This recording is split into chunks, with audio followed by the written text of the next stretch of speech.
Okay. So let's start today's topic, which is Panchayati Raj Institutions, PRI. Okay. Local self government. देखिए, इसको start करने से पहले एक डायग्राम आपको दिखाता हूँ। इसको देखिए, सेंट्रल लेवल पे, ऑल इंडिया लेवल पे आपके पास यूनियन गवर्नमेंट होती है, जिसको हम गवर्नमेंट ऑफ इंडिया कहते हैं। ठीक है, सेंट्रल गवर्नमेंट होती है, केंद्र सरकार, और उसके बाद हमारे यहाँ राज्य हैं और हर राज्य में राज्य सरकारें हैं, स्टेट गवर्नमेंट्स हैं। ठीक है, और इसको वापस डिसेंट्रलाइज करके क्या किया गया है, लोकल लेवल पे भी गवर्नमेंट बनाई गई। लोकल लेवल मतलब स्टेट के अंदर सिटीज हैं, डिस्ट्रिक्ट्स हैं, ठीक है, टाउन्स हैं, विलेजेस हैं, और उनके लिए क्या बनाया गया है, लोकल गवर्नमेंट बनाया गया। पावर को डिसेंट्रलाइज किया गया है। डिसेंट्रलाइजेशन का मतलब क्या होता है, सेंट्रलाइज मतलब क्या है, कोई भी चीज एक ही हाथ में। ठीक है, उसे कहते हैं सेंट्रलाइज, मतलब एक ही अथॉरिटी है, एक ही पावर है, एक ही व्यक्ति है, तो वो सारा कंट्रोल उसके हाथ में है, दैट इज कॉल्ड सेंट्रलाइजेशन। लेकिन अगर आप कंट्रोल को डिस्ट्रीब्यूट कर रहे हो, ठीक है, अलग अलग लेवल पे लेकर जा रहे हो, तो हम कहते हैं डिसेंट्रलाइज करना। तो अगर एक स्टेट है, स्टेट में कई सारे आपके सिटीज हैं, गांव हैं, और सारा काम फिर स्टेट गवर्नमेंट देख रही है, तो उसको हम कहते हैं सेंट्रलाइजेशन है। यहाँ पर सारी ताकतें स्टेट गवर्नमेंट के हाथ में है। लेकिन अगर स्टेट गवर्नमेंट की कुछ पावर को हम डिस्ट्रीब्यूट करते हैं अलग अलग लेवल पे, डिस्ट्रिक्ट लेवल पे, ब्लॉक लेवल पे, गांव में पंचायत लेवल पे, तो इसको हम कहते हैं पावर्स को डिसेंट्रलाइज किया, पावर का डिस्ट्रीब्यूशन किया। ठीक है, इसी कॉन्सेप्ट को लाते हुए पंचायती राज सिस्टम को कॉन्स्टिट्यूशनल स्टेटस दिया गया और कॉन्स्टिट्यूशन में इसको इंट्रोड्यूस किया गया। उसको लोकल गवर्नमेंट कहते हैं। ये दो पार्ट में बांटी जाती है, एक होती है म्यूनिसिपैलिटी, जो कि आपके टाउन सिटी लेवल पे होती है, और एक आपकी होती है पंचायत। ठीक है, तो आज हम देखेंगे रूरल लोकल सेल्फ गवर्नमेंट, जो कि विलेज लेवल वाला देखेंगे। तो इसमें यहाँ पे आपको तीन चीजें दिख रही हैं कि जो पंचायत सिस्टम होता है, वो जो उसका बेस होता है वो होते हैं विलेजेस। ठीक है, गांव, तो गांव में पंचायत होती है, और उसके ऊपर लेवल एक होता है, हम कहते हैं इंटरमीडिएट लेवल, जिसको ब्लॉक लेवल या समिति लेवल भी कहा जाता है, इसको आगे हम देखेंगे। और इसके ऊपर डिस्ट्रिक्ट होता है, जिस डिस्ट्रिक्ट में ये ब्लॉक्स हैं और ये विलेजेस हैं। ठीक है, और फिर ये डिस्ट्रिक्ट जो है ये इंटरेक्ट करता है स्टेट गवर्नमेंट के साथ। ठीक है, तो इसी को आज हमें स्टडी करना है। ओके, तो आइए अब स्टार्ट करते हैं थ्योरी हमारी।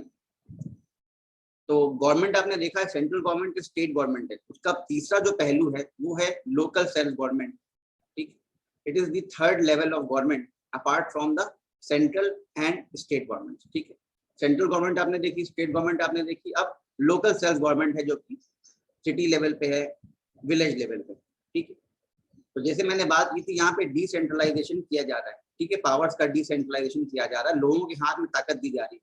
ज्यादा से ज्यादा लोगों के हाथ में ताकत रहेगी तभी इसको हम डेमोक्रेसी कह पाएंगे। ठीक है, अगर एक ही हाथ में ताकत है तो फिर वो डेमोक्रेसी नहीं हो पाती। So local self government is a form of democratic decentralisation. देखिए ये वर्ड है यहाँ पर, डेमोक्रेटिक डिसेंट्रलाइजेशन। डेमोक्रेसी जनतंत्र आप समझते हैं, डिसेंट्रलाइजेशन पावर्स को इस तरह से डिस्ट्रीब्यूट किया जाए कि मैक्सिमम लोगों तक पावर पहुंच सके और वो उसका इस्तेमाल कर सके एडमिनिस्ट्रेशन के लिए। ठीक है, तो यहाँ पे बेसिकली होता क्या है, पब्लिक पार्टिसिपेशन को बढ़ाया जाता है, ज्यादा से ज्यादा लोगों को एडमिनिस्ट्रेशन का हिस्सा बनाया जाता है। ठीक है, ताकि वो अपने थॉट्स को शेयर कर सकें, अपने आइडियाज को शेयर कर सकें और उसको इम्प्लीमेंटेशन में रूट लेवल पे हेल्प कर पाए। ठीक है, तो democratic decentralisation is the participation of the grass root level of society. ठीक है, जो समाज के छोटे से छोटे लेवल के तबके के लोग हैं, जो गांव में रह रहे हैं, हर एक व्यक्ति अपना योगदान दे पाए, अपना एक थॉट प्रोसेस दे पाए और एडमिनिस्ट्रेशन में हेल्प कर पाए, पब्लिक पार्टिसिपेशन हो पाए। इसके लिए क्या किया गया, लोकल सेल्फ गवर्नमेंट का प्रोसेस लाया गया। ठीक, तो local self government is the management of local affairs. ठीक है, लोकल अफेयर्स हो सकता है सिटी का इश्यूज हो, एक टाउन के अपने पर्टिकुलर इश्यूज हो, विलेज के इश्यूज हो, ब्लॉक के इश्यूज। ठीक है, अब इन इश्यूज को सॉल्व करने के लिए, इन प्रॉब्लम्स को डील करने के लिए कुछ लोकल बॉडीज बनाई गई। ठीक है, जैसे सिटीज में, टाउन्स में आप देखते हैं नगर निगम है, म्यूनसिपैलिटीज, म्यूनसिपल कॉर्पोरेशन, नगर पालिका है, ठीक है। वैसे ही आपके विलेज लेवल में होते हैं ग्राम पंचायत, उसके बाद आपकी समितिज होती हैं, ब्लॉक समिति, और फिर जिला परिषद होता है, ठीक है। तो ये सब क्या है, लोकल बॉडीज हैं, और इनमें जो लोग हैं उनको इलेक्ट करते हैं जनरली लोकल पीपल, ठीक है। जैसे ग्राम पंचायत है, एक विलेज पंचायत है, तो उस बॉडी में जितने भी लोग होंगे उनका इलेक्शन हुआ है, उनको इलेक्ट कौन किया, उसी गांव के लोगों ने, जो भी 18 ईयर्स एंड अबव, ठीक है। तो यहाँ भी यूनिवर्सल एडल्ट सफरेज या यूनिवर्सल एडल्ट फ्रेंचाइजी जिसको हम कहते हैं कि हर वो सिटीजन भारत का नागरिक जो कि 18 साल से ऊपर है वो वोट कर सकता है। तो वैसे ही लोकल बॉडीज के इलेक्शन में, पंचायत के इलेक्शन में, इन सब में जो भी लोग 18 साल से ऊपर हैं और उस पर्टिकुलर एरिया के हैं वो वोट डाल सकते हैं, ठीक। विलेज पंचायत का जो एक आइडिया है वो बेसिकली एक गांधीयन फिलॉसफी है। महात्मा गांधी का एक सपना था कि ग्राम स्वराज्य हो। ग्राम स्वराज मतलब हर एक विलेज में सेल्फ रूल हो, लोकल गवर्नमेंट हो, ठीक है, लोकल सेल्फ रूल, ग्राम स्वराज्य। विलेज, ग्राम मतलब विलेज, और सेल्फ रूल मतलब खुद ही अपने आप को रूल करना, सेल्फ गवर्नमेंट, ठीक है। तो लोग अपने आप में लोगों को सिलेक्ट करते हैं, इलेक्ट करते हैं, वोट करते हैं, और वही लोग उनके लिए पॉलिसीज वगैरह बनाते हैं। तो डीपीएसपी जो आपने पहले पढ़ा है, directive principles of state policy, ठीक है। डीपीएसपी जो आपका पार्ट 4 है ऑफ कॉन्स्टिट्यूशन, उसमें आर्टिकल 40 जो है वो बात करता है पंचायत के बारे में, ठीक है। गांधी जी का सपना था कि पंचायत को इंक्लूड किया जाए, कॉन्स्टिट्यूशनल स्टेटस दिया जाए, ठीक है। लेकिन फॉर सम रीजंस जब ड्राफ्टिंग ऑफ कॉन्स्टिट्यूशन चल रहा था उस समय एक कॉन्स्टिट्यूशनल फ्रेमवर्क बनाया नहीं जा पाया, एक कॉन्स्टिट्यूशनल स्टेटस नहीं दिया जा पाया पंचायत को। लेकिन हमारे यहाँ कंट्री में, इंडिया में कई सौ सालों से, कई हजारों सालों से हमारे यहाँ पंचायत का चलन रहा है। पंचायत हमारे यहाँ थी, लेकिन जब देश आजाद हुआ तो उन पंचायत को या उस पंचायत के सिस्टम को, मशीनरी को कॉन्स्टिट्यूशनल रिकॉग्निशन नहीं दिया जा पाया। मतलब कॉन्स्टिट्यूशन में उनके लिए आर्टिकल्स, अनुच्छेद, एक उसकी मशीनरी को डिसाइड करने के लिए फ्रेमवर्क तैयार करके कॉन्स्टिट्यूशन में इंसर्ट नहीं किया जा पाया, ठीक है। तो वो क्यों नहीं हो पाया ये आगे मैं बताऊंगा अभी आपको। लेकिन हुआ क्या, एक आर्टिकल 40 को इंसर्ट किया गया as a DPSP, directive principles of state policy. आप जानते हैं डीपीएसपी क्या होता है, ठीक है। इसमें क्या होता है कि गवर्नमेंट को, आने वाली सरकारों को गाइडलाइंस दी जाती है कि वो पॉलिसीज को जब बनाएं तो किन बातों को ध्यान में रख के बनाएं, ठीक है। पॉलिसी फॉर्मेशन में जो भी गवर्नमेंट है, गवर्नमेंट यहाँ पे स्टेट वर्ड से डिनोट किया जा रहा है, तो वो किन प्रिंसिपल्स को ध्यान में रखते हुए पॉलिसी को फ्रेम करे, ठीक है। तो इनको डीपीएसपी कहा जाता है, और ये नॉन जस्टिसेबल होते हैं, कोर्ट में इनको एनफोर्स नहीं किया जा सकता, ठीक है। तो बेसिकली ये होता है कि इसमें वो टॉपिक्स होते हैं जो गवर्नमेंट आने वाले समय में धीरे धीरे लागू करवाएगी, ठीक है, एनफोर्स कराएगी।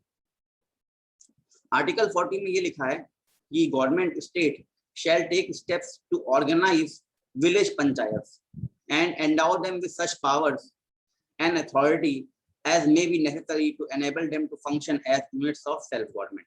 तो बेसिकली यहाँ पे बस ये बोला गया है कि सरकार कोशिश करेगी आने वाले साल में कि विलेज पंचायत लेवल को ऑर्गेनाइज करे आने वाले समय में, और उनको कुछ पावर्स डिस्ट्रीब्यूट करे, डिसेंट्रलाइजेशन ऑफ पावर्स करे, ताकि विलेज लेवल पे सेल्फ गवर्नमेंट, स्वराज लाया जा सके, ठीक है।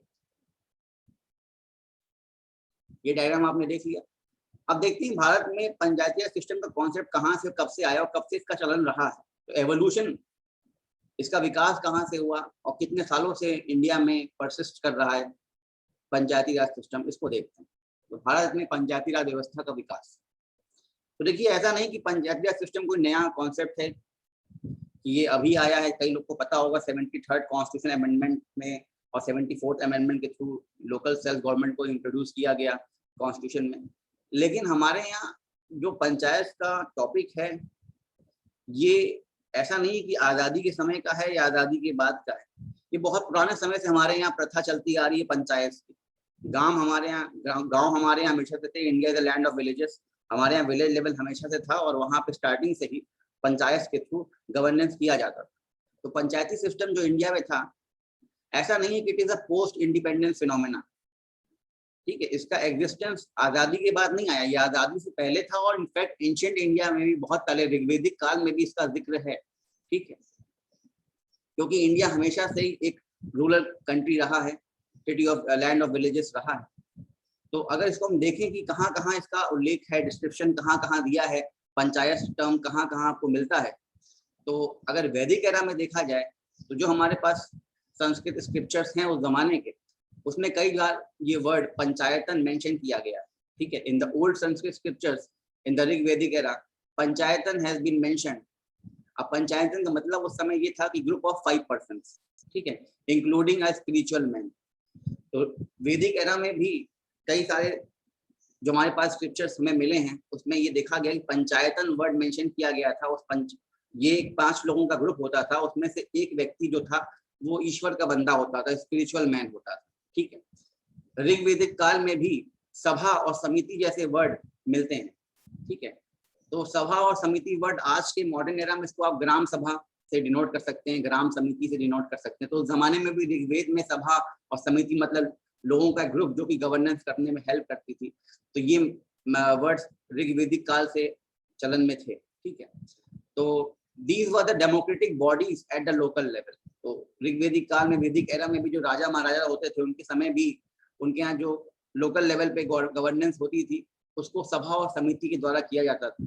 और जो राजा होता था he used to get approval of these bodies, means सभा एंड समिति, regarding certain functions and decisions। तो राजा को जो भी डिसीजन वगैरह लेने होते थे उसके लिए वो सभा और समिति को रेफर करता था। ठीक है, और उनका अप्रूवल लेना जरूरी था। तो उस जमाने में भी पंचायत या सभा समिति का जिक्र हर जगह था, वैदिक काल से इसको देखा गया। ठीक है, और अगर हम एपिक्स की बात करें, रामायण और महाभारत में बात करें, तो वहां भी कई बार सेल्फ गवर्नमेंट और अलग अलग जगह पे यह वर्णन किया गया है कि जो जगह होती थी उसको अलग अलग ब्लॉक्स में, अलग अलग गांवों के लेवल पे डिवाइड किया जाता था। और कई बार ये वर्ड जो है सभा समिति वगैरह वहां भी आपको देखने को मिलेगा। तो एपिक्स जो हमारी है, एपिक बुक्स है, रामायण और महाभारत, उसमें भी मेंशन है कई बार सेल्फ गवर्नमेंट का। और उसके साथ साथ जो मनुस्मृति वगैरह है, और कौटिल्य जी ने जो अर्थशास्त्र की किताब लिखी थी, ठीक है, तो उस किताब में भी, कौटिल्य की अर्थशास्त्र में भी और मनुस्मृतियों में भी कई बार उल्लेख है, वर्णन किया गया है, डिस्क्रिप्शन दिया गया है लोकल गवर्नमेंट का, जिसको हम पंचायती राज सिस्टम कहते हैं। ठीक है, अब अगर हम एंशिएंट इंडिया में क्रोनोलॉजी वाइज देखें, ठीक है, तो एंशिएंट इंडिया में जब आप मौर्यन काल में जाते हैं, ठीक है, मौर्यन एरा में जाते हैं या मौर्यन एरा के बाद भी जाते हैं, उस समय भी विलेज लेवल पे एक हेडमैन होता था। ठीक है, और he was assisted by council of elders. ठीक है, बड़े लोगों का ग्रुप होता था जो कि एल्डर पीपल होते थे, और उनमें से एक को हेडमैन बनाया जाता था। ठीक है, और he used to play a prominent role in the village life. तो विलेज लेवल पे गवर्नेंस का सिस्टम बना रखा था मौर्यन एरा में भी और पोस्ट मॉडर्न एरा में भी, और इसी चीज को आगे कंटिन्यू किया गया गुप्ता पीरियड में भी। तो जो गुप्ता रूलर्स थे उन्होंने भी इस सिस्टम को, इस लोकल विलेज गवर्नमेंट सिस्टम को कंटिन्यू किया और आगे तक लेके गए। ठीक है, बस उन्होंने नाम चेंज कर दिया कि जो हेडमैन वगैरह था उसको नाम इन्होंने विषयपति कर दिया और विलेज हेडमैन को नाम ग्रामपति कर दिया। तो देखिए, जो विलेज हेडमैन वगैरह जिसको डिनोट करते थे मौर्यन काल में, उसको गुप्ता एरा में ग्रामपति बोलना शुरू कर दिया गया। तो बस नोमेनक्लेचर चेंज हुआ, लेकिन अभी भी विलेज लेवल पे लोकल गवर्नमेंट का रोल था। ठीक है, तो thus in ancient India also there existed a well established system of local government, ठीक है, which was run on a set of pattern of traditions and customs। तो tradition and custom यहाँ पे ये थे कि जो भी एल्डर लोग हैं, बड़े बुजुर्ग हैं, उनका एक ग्रुप होता था और वही लोग जो है राजा को एडवाइस देते थे और स्कीम पॉलिसीज में हेल्प करते थे। ठीक है, लेकिन हाँ, अगर एक बात ध्यान देने वाली ये है कि इंडिया उस समय भी एक पैट्रियार्कल सोसाइटी था।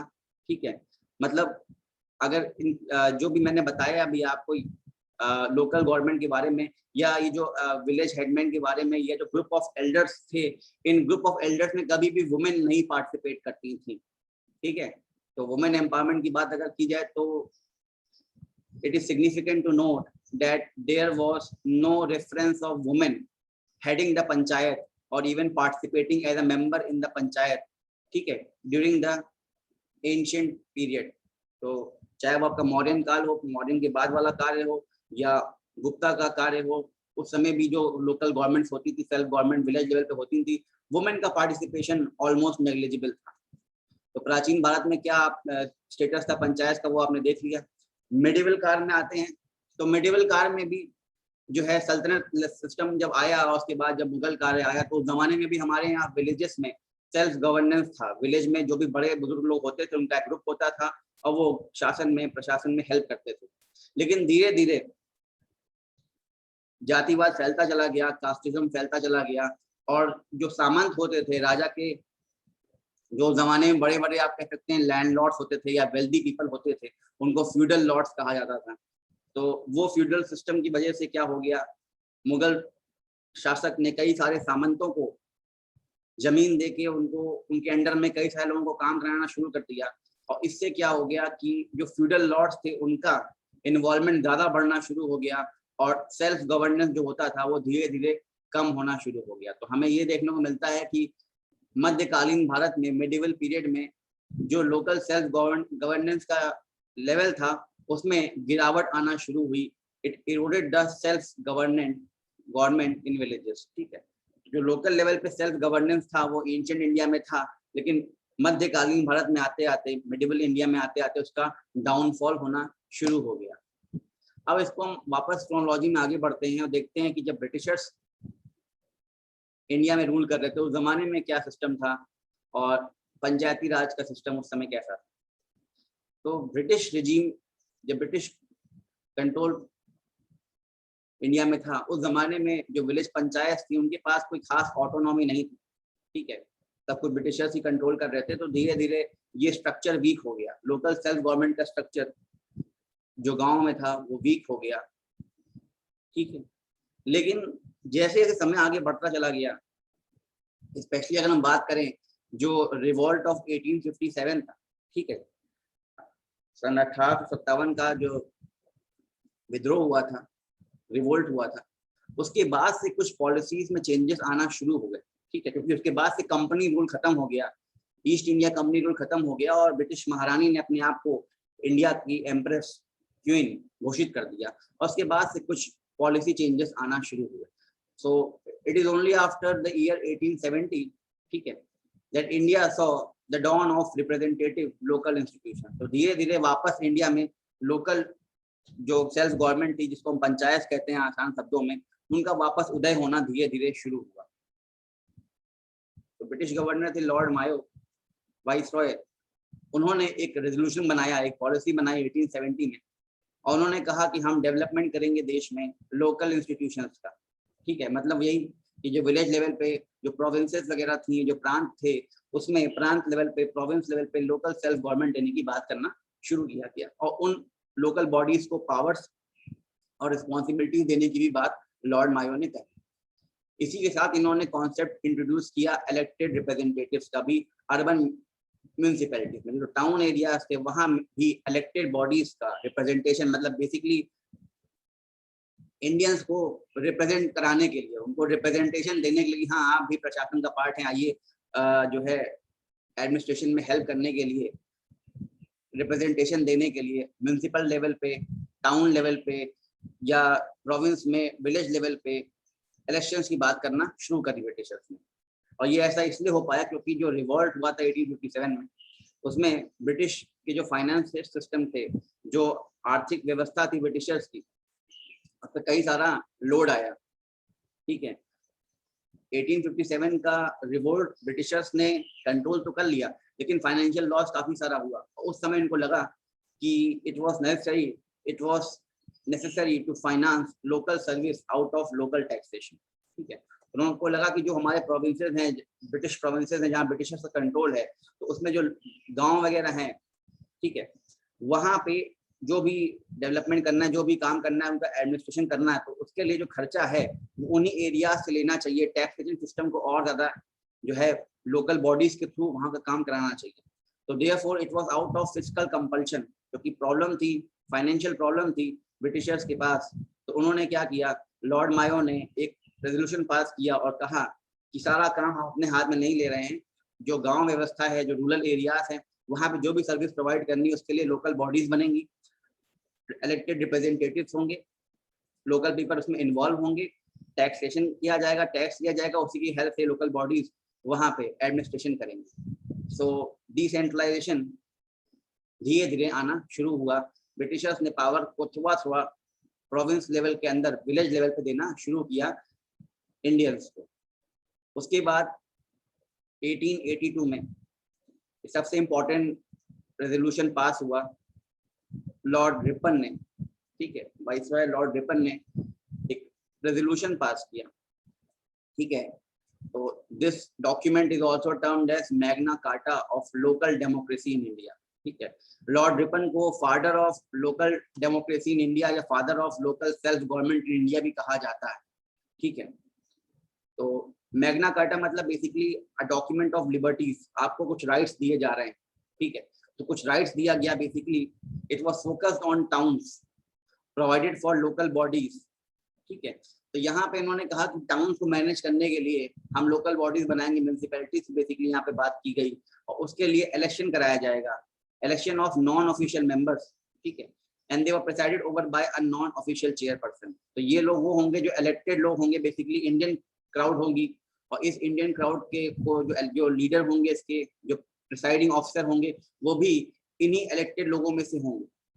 तो ये रेजोल्यूशन क्यों लेकर आए, इसके दो काम थे, ताकि पहली बात तो एडमिनिस्ट्रेटिव एफिशिएंसी ला सके, ठीक है। इंडिया को संभालने के लिए इंडियंस का इस्तेमाल करने का काम किया गया, और इससे एक फायदा ये हुआ कि इंडियंस को पॉलिटिकल एजुकेशन भी मिली, एडमिनिस्ट्रेशन कैसे किया जाता है, क्या चीजें हैं, ये भी समझ में आना शुरू हुआ। तो इसीलिए लॉर्ड रिपन को बहुत सारा क्रेडिट दिया जाता है, and he is held as father of Indian local self government.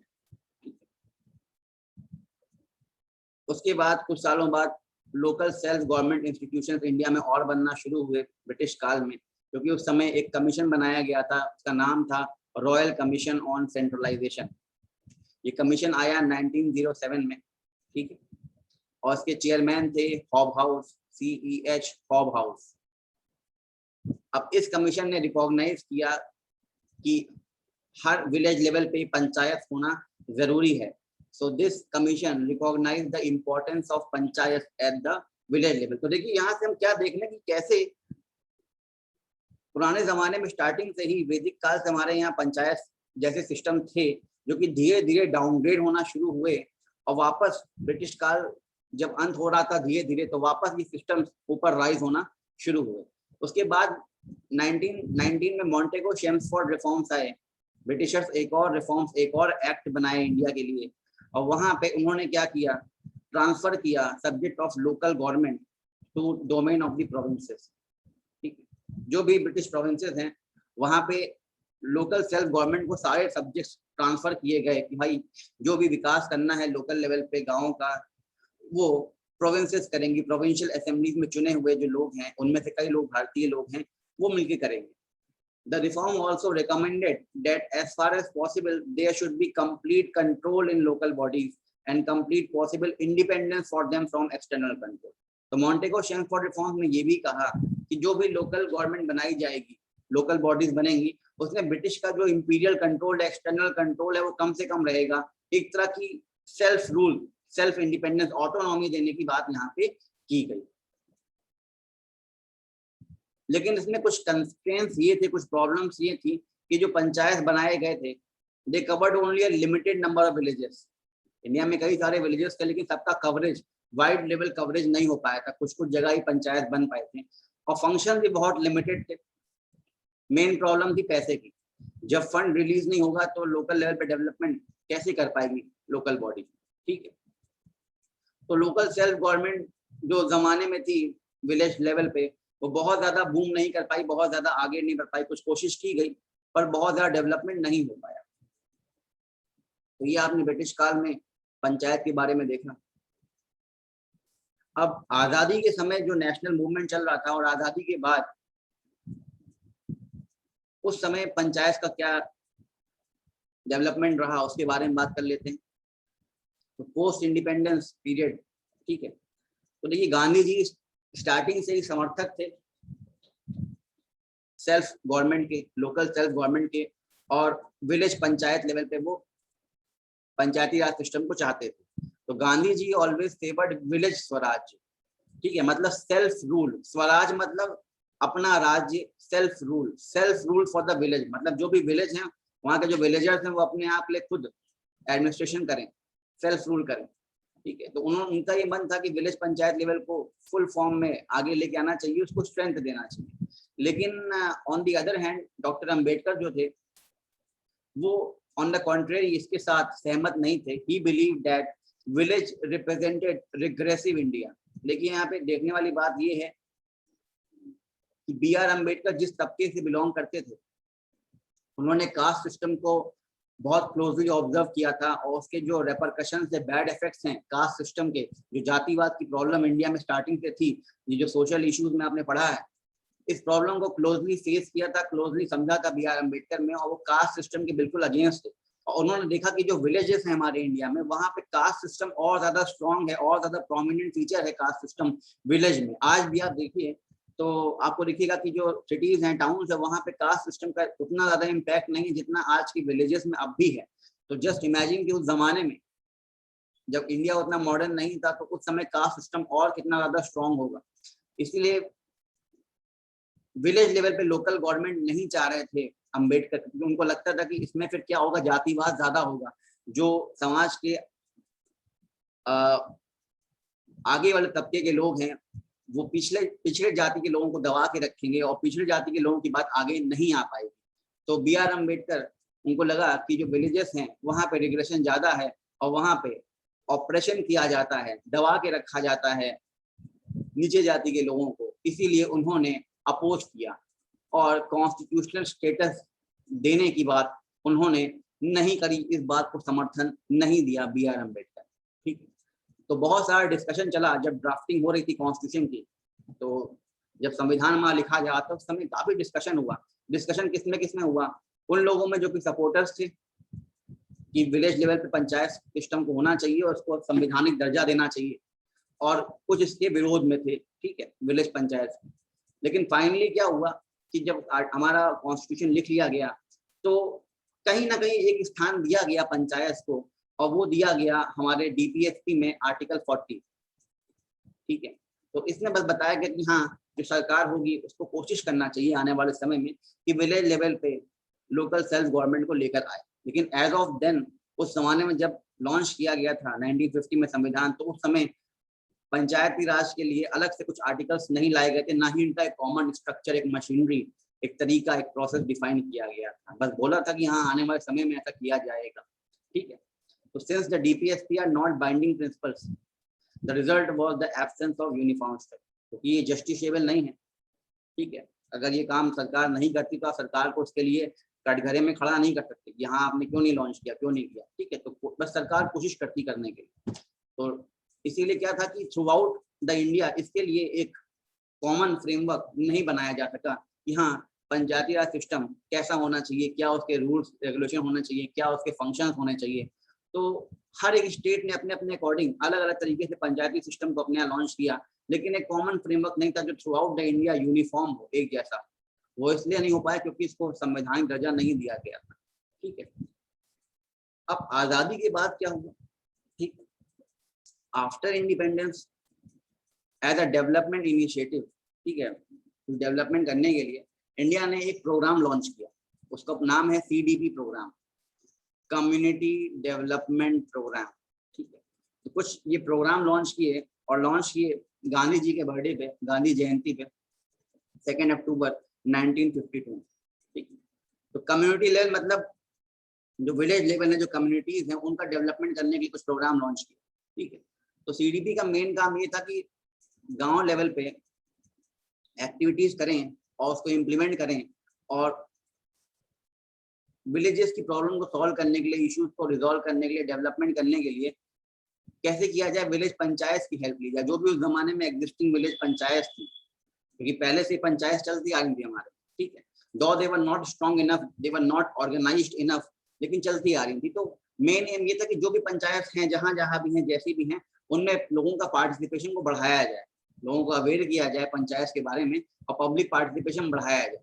तो ये मेन एम था CDP का कि विलेज लेवल पे डेवलपमेंट करने के लिए, रूरल डेवलपमेंट करने के लिए विलेज पंचायत जो हैं उनकी हेल्प ली जाए और पब्लिक पार्टिसिपेशन किया जाए। ठीक है। पार्टिसिपेशन ऑफ पीपल, जो भी वहाँ के लोग हैं, उनका इस्तेमाल किया जाए। लेकिन ये प्रोग्राम कुछ ज्यादा फायदेमंद हो नहीं पाया। ठीक है। ये प्रोग्राम एक तरह से फेल हो गया, और रीजंस इसके फेलियर के ये थे कि ब्यूरोक्रेसी का ज्यादा इसमें इस्तेमाल था और पॉलिटिक्स काफी ज्यादा इन्वॉल्व थी, जिससे हुआ क्या कि जो मेन लोग थे जिनको इन्वॉल्व होना था ग्राम लेवल पे, विलेज लेवल पे, उनका पार्टिसिपेशन बहुत ज्यादा हो नहीं पाया, तो लैक ऑफ पीपल पार्टिसिपेशन। ठीक है, और एट दैट टाइम, उस जमाने में 1952 की ये बात है, तो at that time India lacked trained and qualified staff.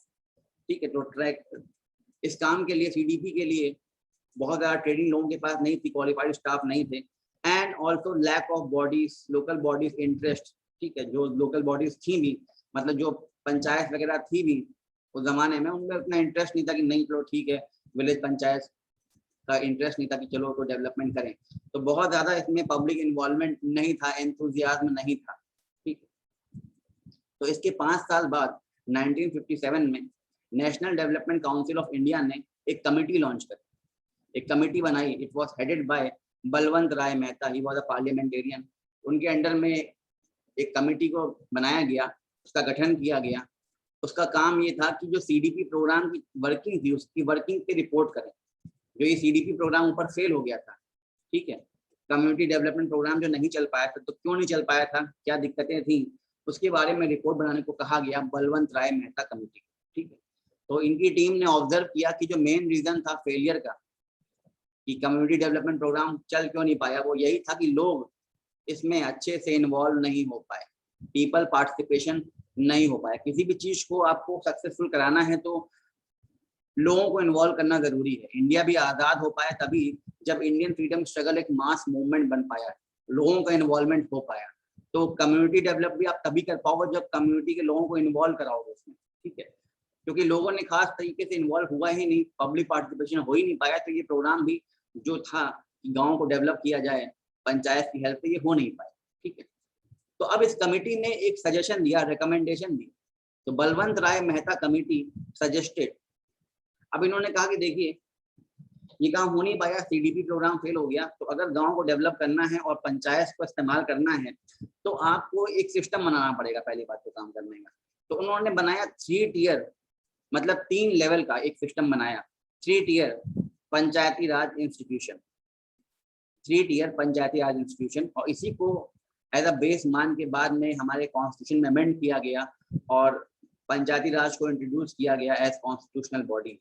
ठीक है, तो इन्होंने कहा देखिए गांव को और डिस्ट्रिक्ट को आप थोड़ा सा जो है ऑर्गेनाइज करिए, अलग अलग लेवल पे, 3 लेवल पे ऑर्गेनाइज करिए और पावर को डिस्ट्रीब्यूट करिए, डिसेंट्रलाइज करिए। तो उन्होंने कहा पहला पार्ट जो होना चाहिए वो होना चाहिए ग्राम पंचायत। ग्राम मतलब विलेज पंचायत, जो किस पे होंगी, विलेज लेवल पे होंगी। जो भी गाँव वगैरह हैं, जो विलेजेस हैं, उनके लिए क्या होनी चाहिए, ग्राम पंचायत होनी चाहिए। और उसके ऊपर एक होना चाहिए पंचायत समिति, जिसको हम कहते हैं ब्लॉक समिति या मंडल समिति। ब्लॉक मतलब क्या होता है, ग्रुप ऑफ विलेजेस। ठीक है, एक गांव है, उसके ऊपर उस गांव का क्या है, ग्राम पंचायत है उसकी। तो ऐसे कई सारे गांव होंगे जिनके यहाँ पंचायत होंगी, तो ऐसे गांव को अगर ग्रुप बना लिया जाए, इनका क्लस्टर कर लिया जाए, तो एक ब्लॉक बन जाता है। तो एक ब्लॉक में कई सारे विलेजेस होते हैं, मतलब कई सारी पंचायत होती हैं, ग्राम पंचायत होती है। तो इस ब्लॉक के लिए एक बनाया गया सिस्टम, उसका नाम दिया ब्लॉक समिति या पंचायत समिति, जिसके अंडर कई सारे पंचायत होंगे। और फिर इनके ऊपर जो जिला लेवल है, डिस्ट्रिक्ट लेवल है, उसके ऊपर क्या बना दिया गया, एक जिला परिषद एट द डिस्ट्रिक्ट लेवल।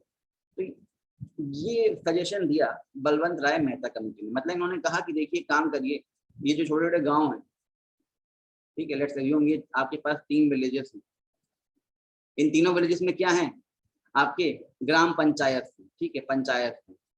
अब ऐसे कई सारे विलेजेस हैं, अलग अलग कोने में हैं स्टेट में, ठीक है, किसी राज्य में कई सारे गांव हैं।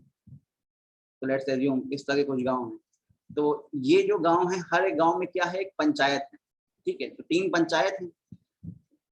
तो अब इन तीनों पंचायत के ऊपर एक ग्रुप बना लिया गया, इसको एक क्लस्टर बना लिया। एक क्लस्टर ये हो गया, मतलब एक ग्रुप ये हो गया, जिसके अंदर 3 गांव आते हैं। और तीनों गांव में क्या है, ग्राम पंचायत, मतलब 3 ग्राम पंचायत। इनके ऊपर क्या बन जाएगा, एक पंचायत समिति बन जाएगी, समिति। ठीक है, तो ये ब्लॉक लेवल पे होता है। तो ये बड़ा सा क्या दिख रहा है आपको, ब्लॉक है। ब्लॉक में विलेजेस हैं, कई सारे विलेजेस, मोर देन 1 विलेज है। और हर एक विलेज में क्या था, ग्राम पंचायत था। तो विलेज लेवल पे ग्राम पंचायत बना दिया आपने, उसके ऊपर कई सारे विलेजेस को एक साथ ग्रुप कर लिया उनको एडमिनिस्टर करने क्या बना दिया, समिति बना दिया। ऐसे ही यहाँ पे भी होगा, एक क्लस्टर ये है, दूसरा इसमें भी मान लीजिए 3-4 गांव हैं, हर एक गांव इस क्लस्टर के एडमिनिस्टर करने के लिए क्या है, एक और समिति।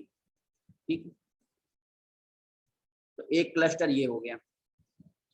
तो ये क्या है, एक ब्लॉक है, ये क्लस्टर कहते हैं। इस ब्लॉक या क्लस्टर में क्या है, कई सारे विलेजेस हैं और उन विलेजेस के ऊपर क्या है, एक समिति। और ऐसे ही एक स्टेट में, एक डिस्ट्रिक्ट में, एक जिले में कई सारी समितियां हो सकती हैं। ठीक है, मान लीजिए डिस्ट्रिक्ट में अगर 50 गांव आते हैं और 10-10 गांव के आपने 5 ब्लॉक बना दिए, तो कितने ब्लॉक बन गए, 5 ब्लॉक बन गए। और हर ब्लॉक में 10-10 क्या है, गांव हैं। मान लीजिए हर गांव में एक पंचायत है, तो 10 पंचायत हो गई एक ब्लॉक में, एक ब्लॉक में 10 पंचायत हैं और उनके ऊपर क्या है, एक समिति। ऐसे ही 5 ब्लॉक बन गए, हर ब्लॉक में 10-10 पंचायत हैं और उनके ऊपर क्या है, समिति है। तो 5 ब्लॉक मतलब 5 समितियां बन गई।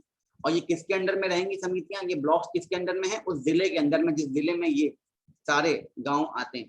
ठीक है, तो इनके ऊपर क्या होगा, एक जिला परिषद होगा, जिला परिषद ZP। ठीक है, तो ये 3 टियर आर्किटेक्चर बताया पंचायती राज सिस्टम का। सबसे नीचे लेवल पे क्या होना चाहिए, पंचायत होने चाहिए।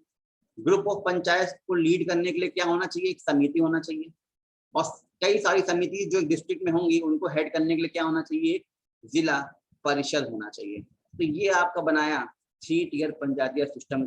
और इसका रिकमेंडेशन लिया बलवंत राय मेहता कमेटी ने कि इस तरह से ऑर्गेनाइज करिए पहले और पावर को डिस्ट्रीब्यूट करिए। पावर का डिस्ट्रीब्यूशन होना चाहिए, डिसेंट्रलाइज होना चाहिए, गांव तक ताकत आनी चाहिए, गांव के लोगों के हाथ में पावर्स होना चाहिए। ठीक है, वो ग्राम पंचायत के थ्रू अपनी स्कीम्स को लेकर जाएं और समिति तक पहुंचाए। समिति कहाँ तक पहुंचाए, इसको जिला परिषद तक पहुंचाए और जिला परिषद कहाँ तक पहुंचाए, इसको स्टेट गवर्नमेंट तक पहुंचाए, ताकि राज्य सरकार को पता चले कि हाँ डेवलपमेंट जो करना है अलग अलग गाँव में, अलग अलग ब्लॉक में किस तरह का चाहिए। ठीक है, तो हर एक गांव की प्रॉब्लम्स अलग हो सकती हैं, हर एक ब्लॉक की नीड्स अलग हो सकती हैं, तो उसके नीड्स के according development plan policy launch की जाए। ठीक है, इसे बॉटम अप अप्रोच कहते हैं कि नीचे से ऊपर लेके जाते हैं। स्टार्टिंग में कहते हैं टॉप डाउन अप्रोच, कि सेंट्रल गवर्नमेंट ने स्कीम बनाई, स्टेट गवर्नमेंट ने बनाई, सीधे इंप्लीमेंट कर दिया गया उसको सिटी लेवल पे, विलेज लेवल पे। एक होती है बॉटम अप अप्रोच, मतलब विलेज लेवल से, सिटी लेवल से, डिस्ट्रिक्ट लेवल से चीजों को ऊपर लेके आए, प्रॉब्लम्स को लेकर आए और उसको फिर इंट्रोड्यूस कराएं प्रॉब्लम को स्टेट गवर्नमेंट को, स्टेट गवर्नमेंट उसके सोल्यूशन दे और फिर सेंट्रल गवर्नमेंट से इंटरेक्ट करके पॉलिसीज इंप्लीमेंट वगैरह कराए। ठीक है, तो ये आपकी बॉटम अप अप्रोच कहलाती है। तो बलवंत राय मेहता ने ये 3 टियर सिस्टम को यहाँ पे इंट्रोड्यूस करने की बात की। ठीक है, तो पोस्ट इंडिपेंडेंस आपने देख लिया। अब आगे लेके चलते हैं। तो देखिए, जब बलवंत राय मेहता कमेटी बनी उसके बाद से कई सारी कमेटीज बनना शुरू हो गई और उन कमेटीज का काम यही था कि कैसे हम इंट्रोड्यूस करें पंचायती राज सिस्टम को एज अ कॉन्स्टिट्यूशनल बॉडी और उसमें क्या क्या चीजें होनी चाहिए। ठीक है, रिकमेंडेशंस के लिए कई सारी कमेटीज बनाई। So the conceptualization of the system of local self-government in India took place through the formation and effort of 4 important committees. ठीक है, कमिटीज कई सारी बनाई गई थी और उनमें से 4 इंपॉर्टेंट कमिटीज थी जिनकी हेल्प से पंचायती राज सिस्टम को कंसेप्शुलाइज कर दिया गया, एक प्रॉपर मशीनरी बना दी गई, एक सेट ऑफ रूल्स बना दिए गए और उसके अकॉर्डिंग ऑल इंडिया लेवल पे इसको इम्प्लीमेंट किया गया।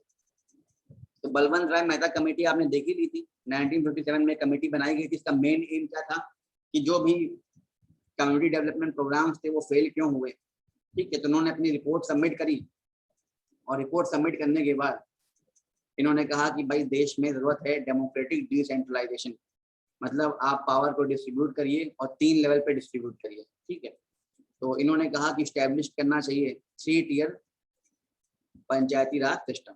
तो वो आपने देख लिया कि गांव में क्या होना चाहिए, village panchayat, gram panchayat at the village level, और इसके ऊपर जो ब्लॉक हैं, जो ग्रुप ऑफ विलेजेस हैं, उस पर क्या होना चाहिए, एक समिति होना चाहिए, panchayat samiti at the block level. और ये जो जिला है, जो डिस्ट्रिक्ट है, जिसके अंदर ये सारे विलेजेस समितिज आती हैं, उसके लिए एक जिला परिषद होना चाहिए एट द डिस्ट्रिक्ट लेवल। तो जो डीएम साहब होते हैं या कलेक्टर होते हैं वो जिला परिषद के ही एडमिनिस्ट्रेटिव हेड होते हैं। ठीक है, पंचायत समिति जो ब्लॉक लेवल है, यहाँ पे आपको बीडीओ वगैरह मिलते हैं। ठीक है, और पंचायत लेवल पे आपको सरपंच वगैरह मिलते हैं। तो जो विलेज पंचायत होगी, जो गांव की पंचायत होगी, यहाँ पे जो लोग होंगे they will be directly elected representatives, ठीक है। जो भी लोग पंचायत का पार्ट होंगे, जितने मेंबर पंचायत में होंगे, ठीक है, ये पंचायत मतलब 5 जरूरी नहीं है 5 हो, 5 से लेकर 30 मेंबर्स तक भी हो सकते हैं depending upon the population of the village. तो इसमें जितने भी लोग होंगे पंचायत में, उनका डायरेक्ट इलेक्शन होगा, ठीक है। इलेक्शन कौन करेगा? उसी गांव के लोग, उसी विलेज के जो लोग हैं और जो कि 18 साल से बड़े हैं, वो अपने लिए पंचायत को चुनेंगे, वोट डालेंगे, ठीक है।